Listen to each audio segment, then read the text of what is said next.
we're running into this incredible time that if you talk to managers of major corporations, how do you see the future? Where would you personally invest? And they'll say, shh, don't tell anybody, but I'm scared shitless. I don't know who's in control. Things are wild right now, and they've been wild for a long time. And the reason they're wild is because we've been expanding for 2,000 years. Ever since the Roman Empire, deforested trees, and we've gone through this expansion. If you had a satellite for the last 2,000 years, you would have seen this march of expansion, deforesting the world, in a sense. And, and expansion and industry and everything else has been, grabbing stuff from natives and kind of using different groups and not actually having a good plan for growth, but having a plan of using.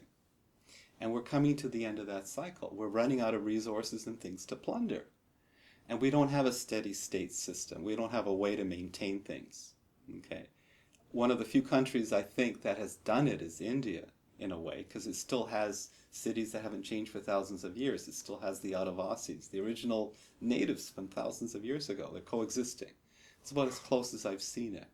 But we in the West, we don't have a way to maintain steady state. It's an expansive philosophy, but that expansion means somebody else suffers, somebody else loses. It's been this land grab, it's been this thing. We've come to the end of it.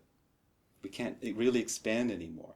And so our whole society is in a state of flux and terrible crisis over what to do next, because there isn't a next, right?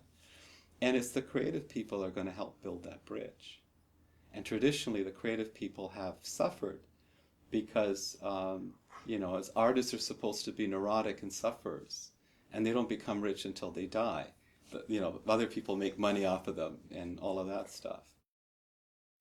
But what happens is that artists grow up in communities where there's warehouses that are cheap, the rundown parts of cities, and they establish kind of artist areas, and those become nexus of shift and forward movement, and within 1 or 2 decades that becomes a ritzy part of downtown, and real estates make a lot of money, real estate agents and all of that stuff, developers, and the city kind of rebuilds from that. Right now the whole of humanity is going through that. It needs the creative people, it needs the visionaries and so on and so forth. But at the same time, the culture does not allow people to do that. It doesn't allow people to be visionaries unless they have a PhD or something like that. Unless they've gone through the treadmill of the society. They can't do it from outside. They can't do it without having the papers and all of that stuff. It's not the people with the papers and the PhDs that are going to do it. It's the people that are visionaries, that never got civilized in the proper way. They still think like a human being. And now we come face to face, that and the young people taking drugs and yoga and shamanism and spirituality and all of these things. They're on the outside periphery of what society accepts. And they're all about the same thing, trying to find an alternate link to the future. Young people trying to find a way through this.